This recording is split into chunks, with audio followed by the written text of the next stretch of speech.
తాకట్లో ఉన్న మీ బంగారాన్ని విడిపించి ఆ రోజు ఆన్లైన్ రేటుకి కొంటాం. Sharma gold company. నమస్కారం, వెల్కమ్ టు సుమన్ టీవీ. నేను గీతాంజలి. ప్రస్తుతం మనతో పాటు భారతీ శంకరపీఠం వ్యవస్థాపకులు, ప్రముఖ ఆధ్యాత్మికవేత్త, బ్రహ్మశ్రీ అన్నవరపు తిరుపతి మూర్తి అవధాని గురువు గారు ఉన్నారు. వారితో మాట్లాడదాం. గురుగారు నమస్కారం అండి. ఓం శ్రీ మహాగణాధిపతయే నమః. ఉగాది విశ్వావసునామ సంవత్సరం. ఆ రోజున ఖచ్చితంగా ఇవి పాటించండి, చాలా బాగుంటుంది, సంవత్సరం అంతా హాయిగా ఉండొచ్చు అనేటువంటి నియమాల్లాగా ఏమైనా ఉన్నాయా అండి? అసలు ఉగాది రోజు ఏం చేయాలి, ఏ దైవారాధన చేయాలని చాలా మందికి సందేహం. అంటే ఆచరిస్తారు అంటే చెప్తాను. తప్పకుండా అండి. తప్పకుండా అని మీరు అంటున్నారు కానీ దాదాపుగా ఆచరించరమ్మా. ఎందువల్లనంటే మీరు ఆశీర్వదించండి గురువు గారు. ఉపయోగం లేదమ్మా. ఉపయోగం ఎందువల్లంటే మనం ఆశీర్వదించాము అంటే వాళ్ళు చెయ్యలేదు అంటే ఆ పాపం కూడా మనకే వస్తుంది. చెప్పారు ఒకసారి ఈ మాట కూడా. ఎందుకు మనకు అంటే అంత గట్టిగా ఎలా చెబుతున్నానంటే యావత్ భారతంలో తండ్రికి మించిన పాపాత్ముడు లేదు, తల్లికి మించిన ద్రోహి లేదన్నట్టుగా ఉన్నారు. నగాయత్ర్యా పరం మంత్రం నమాతు పరదైవతం. ఎన్ని సినిమాలైనా చూడు, ఆ ఇంటికి హీరో తండ్రి. ఇవాళకి కూడా ఎవరైనా నీకు ఇష్టం నీ హీరో ఎవరు అంటే మా నాన్నగారు అంటావు. నేను ఎవరు చెప్తారండి? చిరంజీవి, వెంకటేష్, నాగార్జున. వాళ్ళ కోసం రక్తాలు వచ్చేలా కొట్టుకుంటారు, తగాదా పడతారు. వీళ్ళ నాన్న ఇంట్లో ఎవరైనా అంటే మాత్రం నోరు మూసి కూర్చుంటారు. అదేంటండి అంటే, అవునమ్మా, పూర్వం మనం ఒక గణపతి విషయానికి వస్తే చెప్పాం, తల్లిదండ్రులను ఆరాధన చేసుకోవాలని చెప్పి. గణపతి విషయానికనే కదమ్మా, ఎవరికైనా తల్లిదండ్రుల్ని ఆరాధన చేయలేని వాళ్ళు ఇంకా అనవసరం. మీరు ఎప్పుడు ఆంజనేయ స్వామి చూశారా? ఆంజనేయ స్వామి ప్రత్యక్షంగా లేదండి. అదేంటండి? అనుభవించాను ఆయన. అంతే. పార్వతీ పరమేశ్వరుణ్ణి వారిని అంతే. ప్రత్యక్షంగా మనకు కనిపించేటువంటి దేవతలు పితృదేవతలు తల్లిదండ్రులు, వాళ్ళే పార్వతీ పరమేశ్వరులు. వాళ్ళు లేకపోతే మనకు జన్మ లేదు, దైవంతో లేకపోతే మనకు జన్మ లేదు.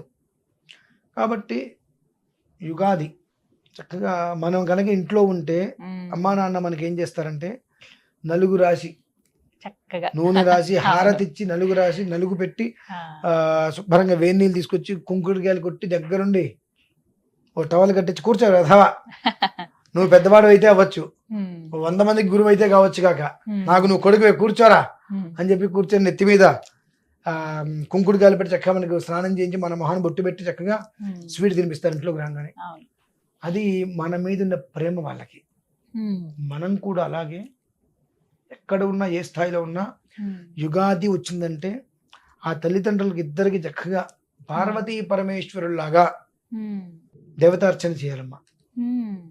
శుభ్రంగా వాళ్ళకి పాదాలు కడిగి అన్ని నెత్తిమిచ్చెలుకొని, ఇంకా నిజం చెప్పాలంటే తీర్థంలాగా తీసుకోవాల్సిన నీళ్ళు అవేనమ్మా. నీకు జన్మనిచ్చింది ఎవరు? వారే కదా.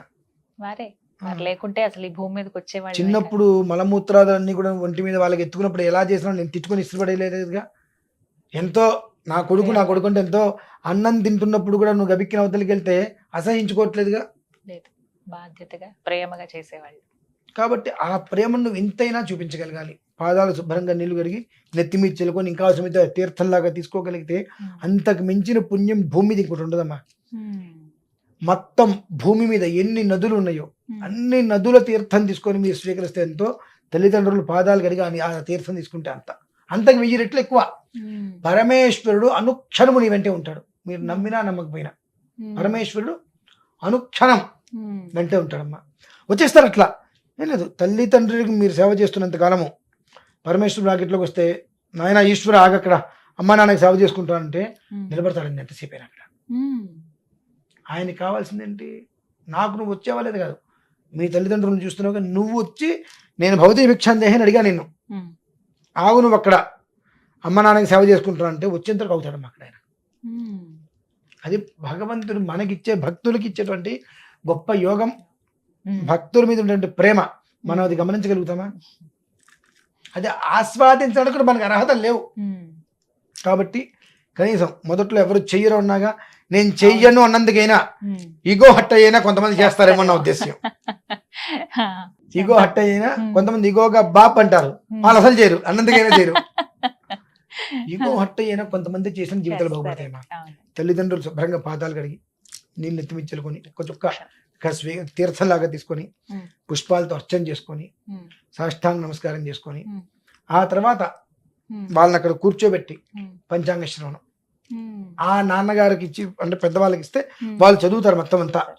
ఆ పిల్లలు వాళ్ళ పాదాల దగ్గర కూర్చొని చదివిన తర్వాత వాళ్ళ చేత అక్షతలు వేయించుకొని అందరూ కలిసి భోజనం చేయటం, ఈశ్వరారాధన చేసుకొని, ఇది స్వతసిద్ధంగా ప్రతి ఇంట్లో కూడా చేయవలసిన విధానం.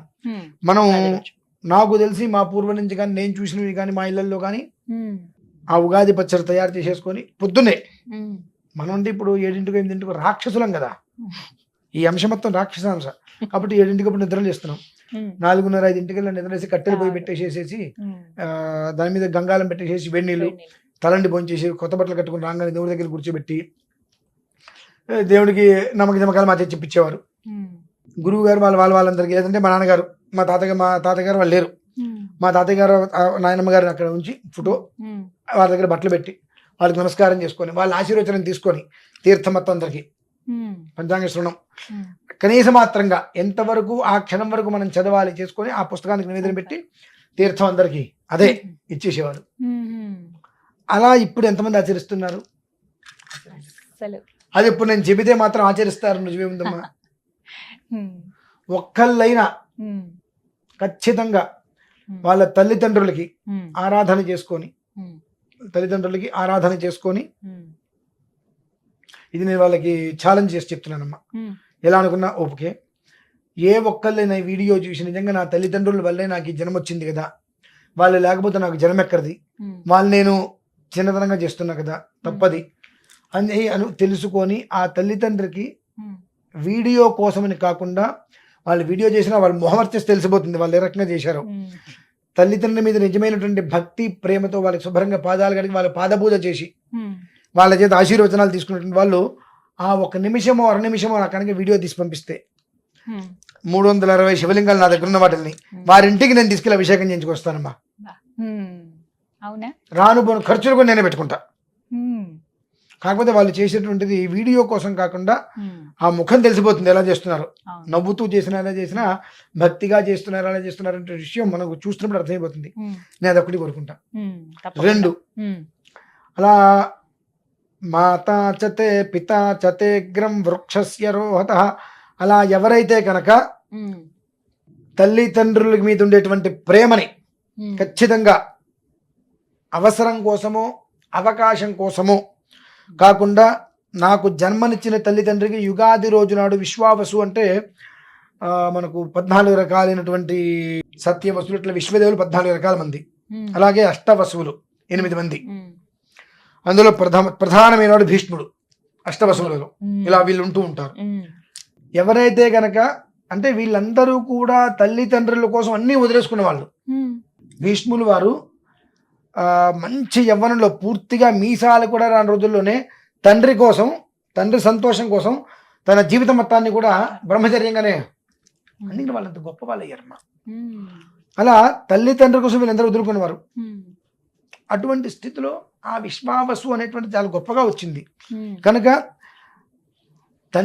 తల్లిదండ్రుల క్షేమార్థం అన్నీ వదిలేసుకొని ఉన్న వాళ్ళు ఎవరైతే ఉన్నారో వారిని తలుచుకొని తల్లిదండ్రులకు నిజంగా సేవ చేసుకున్నట్లయితే నేను ఇంతకాలం అనుష్ఠానం చేసినటువంటి కొన్ని లక్షల మంత్ర జపం ఏదైతే ఉంటుందో ఆ కుటుంబాలకు ధారపోస్తానమ్మా. మరలా నేను అనుష్ఠానం చేసుకుంటా, మళ్ళీ 5 నెలలు 6 నెలలు నాది కాదనుకుంటా కూర్చో అనుష్ఠానం మళ్ళీ అంత శక్తి తెచ్చుకుంటా. ఈ శక్తిని మొత్తం నేను ధారపోయగలుగుతా. కాకపోతే నాకు కావాల్సింది ఏంటి అంటే భర్తికుండంగా మాత్రం తల్లిదండ్రులకి ఇబ్బంది పెట్టి తల్లిదండ్రులను ఏదో ఒకటి చేసి ఏ ప్రయత్నం చేసి గుళ్ళు కట్టినా గోపురాలు కట్టినా బంగారు ధ్వజస్తంభం పెట్టినా ఇసగైనంత ఫలితం మీకు రాదు. కనుక రోజు ఎట్లాగో మన బ్రతుకు చేయం. విశ్వావసోత్ర గంధర్వదండే రాత్రిత్రయం వసః ఆవయో ప్రీతిముత్పాద్య రక్షమాం శుభలక్షణం. అంటే మా లక్షణం అని రక్షించు, ఇక్కడి నుంచి మేము శుభలక్షణంతో ఉంటాం, అంటే మంచి లక్షణంతో కూడి ఉంటాము, రక్షించమని వేడుకోవటం. ఆ రక్షించాలంటే ఎవరు? పితృదేవతల తర్వాతే బ్రహ్మ విష్ణు మహేశ్వరుడు అమ్మవారు కావచ్చు, ఆంజనేయ స్వామి కావచ్చు, ఎక్సెట్రా XYZ ఎవరైనా సరే వీళ్ళ తర్వాతే. కాబట్టి వాళ్ళకొక్కరిని పాద పూజ చేసుకు మీరు అనిపిస్తుందేమో అదేంటండి నియమం చెప్పండి అంటే వీళ్ళని చెప్తారు ఏంటండి అని అనిపించచ్చు. ఇంకో నియమం ఏదైనా ఉందమ్మా చెప్పండి ఒక మాట. నేను అన్నాను కదా, ఇంకొక నియమం ఏదైనా ఉందా? ఇంకేవి కనిపించట్లేదు గురువు. వాళ్ళని మించిన నియమం లేదు, దైవాలు. వాళ్ళని ధిక్కరించి చేసేటువంటి పాపం లేదు, వాళ్ళని కాదు అని చెప్పి ఏం చేసినా ఫలితం లేదు. నువ్వు ఏం చేసినా చెప్పిన వాళ్ళకి చేయగలిగితే చాలు, మొత్తం యావత్తు ముక్కోటి దేవతలు వచ్చి నీ కొంపలో కూర్చుంటారు. వాళ్ళు నువ్వు సేవ చేసుకుంటూ ఉంటే చాలు. పోయింది అనే పదం లేకుండా వచ్చింది ఏం చేయాలో తెలియదు అనే స్థితి భగవంతుడు ఇస్తాడు నీకు. సంతోషం. అది చేయాలమ్మా. కాబట్టి తల్లిదండ్రుల రోజు చేసినా చెప్పినా కనీసం విశ్వావసు ఆ సంవత్సరం ప్రాతకాలంలో తీర్థం తీసుకోవడానికి పూర్వంగా పితృదేవతలకి పాదోదకాన్ని నువ్వు తీర్థంగా తీసుకో. అనంతరం సరే వారికి ఒకవేళ ఏదన్నా చదవలేకపోవచ్చు, అర్థం కాకపోవచ్చు, మీరే అక్కడ కూర్చొని 2 పంచాంగంలో ఏదన్నా ఒక శ్లోకం, పంచాంగంలో మొట్టమొదటి శ్లోకమైనా సరే, పంచాంగమాకర్ణ్యత అని చివరికి వస్తుంది, ఒకే ఒక శ్లోకం, అదైనా చదువుకొని నమస్కారం చేసుకొని నివేదన పెట్టి ఆ తీర్థాన్ని తీసుకోగలిగితే ఆ సంవత్సరాంతము కూడా శుభంగానే ఉంటారమ్మా. యుగాది అంటే వెళ్ళిపోయేదాన్ని మళ్ళీ మనం చూడలేము. అవునండి, అది నిజమే, అవకాశం లేదు కదా. ఈ క్రోధనామ సంవత్సరం వెళ్ళిపోతుంది, మళ్ళీ చూడగలమా? 60 సంవత్సరాల తర్వాత చూస్తాం కదండి అంటాం. 2024 మళ్ళీ రాదనేది కదా జన్మలో మనం చూడలేం. అందుకనే దీని యుగాది, మళ్ళీ చూడలేని దాన్ని యుగాది. చెప్పారు. యుగాంతం, యుగాంతం ఉంటే కొత్త అయిపోతుంది కదండి. ఈ యుగాది అయిపోయింది, ఈ యుగం అంతం అంటే ఏ సంవత్సరానికి ఆ సంవత్సరం అది అయిపోయింది, ఇక మళ్ళీ రాదు కాబట్టి అది అంతం అయిపోయింది. అట్లా ఆ యుగాంతం అంటే దేశం పాడైపోతుంది అనేటువంటిది కాదమ్మా మన ఆలోచనలు. కనుక ఈ ఒక్కటి చేసుకోగలిగితే త్రయస్త్రిగుం సత్తంత ఓయేవి తత్ నిరేజ ఇమం యజ్ఞగు స్వధయా దదంతే తేషాన్ చిన్నం ప్రత్యయ తద్దధామి స్వాహ ఘర్మో దేవాగం అప్యేతు. త్రయస్త్రిగుం శత్తంతవో 33 ముక్కోట్ల మంది దేవతలు ఉన్నారు. వాళ్ళందరూ నిన్ను మెచ్చి నీ ఇంటికి వచ్చి కూర్చోవాలి అనంటే కనీసం ఒక్కరోజు, ఆ రోజైనా సరే, యుగాది అంటే యుగం ప్రారంభమవుతుంది, ఆ ఒక్కరోజు కూడా మొట్టమొదటిగా పార్వతీ పరమేశ్వర రూపంగా భావించి నీ తల్లిదండ్రికి నమస్కారం చేసిన తర్వాతే ఇంకో దేవుడికి నమస్కారం చేయగలిగితే నువ్వు అదృష్టవంతుడివే. అంతేనండి. ఇంతకు మించి నేను ఇంకా వేరే చెప్పడం కూడా అవసరం లేదు. ఇవి ఉపయోగం లేదని కూడా చెప్తాను. అంటే ఇది వినటానికి ఎవరు సిద్ధపడరు. ఎందుకు తెలుసా అండి, ఇది వినటం వలన వాళ్ళకి పుణ్యం వస్తుందేమో, తెల్లవారితో కోట్ల రూపాయలు వస్తాయంటారు. నేను చెప్పట్లేదు కదా. మీరు ఈ దీపారాధన పెట్టండి, ఈ దీపారాధన చేయండి, తెల్లవారితో కోట్లు అనగానే రావణ విషయం వాళ్ళకి తెలుసు, కానీ ఏమో వస్తుందేమో అని ఒక ఫీలింగ్. ఇది వినటం వల్ల కూడా పుణ్యమే వస్తుందమ్మా. కనీసం ఈ చెప్పిన విషయాలు వినటం వలన కూడా పుణ్యం లభ్యమవుతుంది. ఎందువలన, ఎవరైతే తల్లి తండ్రులను వృద్ధాశ్రమంలో వేసి ఇంట్లో వాళ్ళు సుఖంగా సంతోషంగా ఉంటున్నామని అనుకుంటారో వారి ఇంట్లో మనం మంచిని కూడా తాగకూడదమ్మా. ఆ రోజుతో వాళ్ళు చచ్చిపోయిన వాళ్ళు అవుతారు. అశౌచ నియమాలంటే చనిపోయిన తర్వాత పట్టేది కదమ్మా. తల్లి తండ్రి బ్రతికుండంగానే వాళ్ళని తీసుకెళ్ళి వృద్ధాశ్రమంలో వేస్తారు చూసారా. ఎప్పుడైతే వృద్ధాశ్రమంలో వేసారో ఆ క్షణం నుంచే ఆ కొడుకులు చనిపోయిన వాళ్ళ ఇంట్లో మనం అయితే మంచిని కూడా తాగకూడదు. వాళ్ళని వెలివేసినట్టుగా ఉండాలి. వాళ్ళు ఏ పుణ్య కార్యక్రమానికి, ఏ పెళ్లికి, పేరంటానికి పిలిచినా అది అశోచం మొత్తం, అదంతా కూడా పిశాచు కూడా అయిపోతుంది. అక్కడ మొత్తం కూడా అశోచం అయిపోతుంది. అది మైల్ అంటారు చూసారండి, ఆ క్షణం మొత్తం అదంతా అదే అవుతుంది అక్కడ. అందుకనే కొన్ని సూత్రాలు కూడా కొన్ని వివరాలు చెబుతూ ఉంటారు. అవన్నీ ఇప్పుడు చెప్పినా కొంతమంది ఏడిస్తూ ఉంటారు మళ్ళీ. కానీ మనకేంటంటే, నువ్వు ఏడుస్తే అంతా నవ్వుతే నాకెందుకు, విషయం చెబితే నువ్వు అర్థం చేసుకుంటావునంట. అంటే ఇవాళ ఎందుకు చెప్పవలసి వచ్చింది మీరు అడిగిన దానికి ఈ విషయాలు అంటే, వృద్ధాశ్రమంలో ఒకవేళ తల్లిదండ్రి కనుక పెట్టినట్లయితే మీరు బ్రతికున్నారు, మీరు అశుద్ధం కాదు తినేది అన్నము అనుకున్నట్లయితే, రేపటి రోజు ఆ యుగాది ముందు రోజైనా కనీసం వాళ్ళని తీసుకొచ్చి ఇంట్లో వాళ్ళకి చేసుకోవాల్సిన సేవ చేసుకొని, ఈ రోజు నుంచైనా మరలా వాళ్ళకి పంపించకుండా, మేము బ్రతికే ఉన్నాము, మాకు అశౌచం లేదు, మైల లేదు, మేమందరిలోకి వెళ్ళవచ్చు, మా ఇంటికి అందరూ రావచ్చు, మేము వెలవేసిన వాళ్ళ కాము అని అనుకోవడానికి ఒక అవకాశం భగవంతుడు ఇచ్చాడు అనే ఉద్దేశంతో చెప్తున్నానమ్మా. ఎందుకంటే భూమి మీద అత్యంత హేయమైంది, దారుణమైంది, 100 మందిని చంపినా రాని పాపం తల్లిదండ్రులను తీసుకెళ్ళి వృద్ధాశ్రమంలో పడేస్తూ వస్తుందమ్మా. ఏ క్షణమైతే నువ్వు వృద్ధాశ్రమంలో తల్లిదండ్రులను పెట్టి ఇంటికి వచ్చావో ఆ క్షణం నుంచి తల్లిదండ్రులు ఉన్నారు, నీకు అశౌచం. నువ్వు చనిపోయిన వారితో సమానం అవుతావు. నీకు జీవం ఇచ్చిన వాళ్ళని దగ్గర జీవం లేకుండా చేసావుగా, ఇక నీకు జీవం ఎక్కడుంది?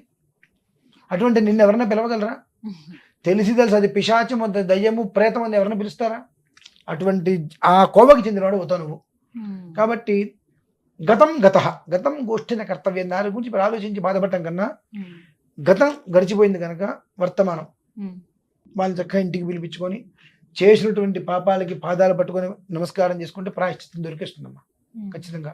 ఇకపై వాళ్ళని పంపించుకుని ఇంట్లో ఉంచుకునే ప్రయత్నం చేస్తే ఆ పితృదేవతల యొక్క అనుగ్రహం వలన పార్వతీ పరమేశ్వరుడు ఎప్పుడూ కూడా 33 కోట్ల మంది దేవతలతో నీ ఇంట్లో కొలువై ఎప్పుడు సస్యశ్యామలంగా నేను చూడుగాక అని చెప్పి నేను ఈ విషయంలో మాత్రం ఆశీర్వదిస్తున్నానమ్మా. సంతోషం అండి. కానీ చాలా విలువైన విషయం, అందరూ తెలుసుకోవాల్సింది ఇది. తల్లిదండ్రులు లేని వారు, గతించిన వారికి ఎలాగూ అవకాశం లేదు, కనీసం ఉన్న వాళ్ళైనా ఈ విధంగా ఆ రోజున గౌరవించుకుంటే మంచిదన్నారు ఉగాది రోజున. చక్కగా వివరించారండి. నమస్కారం.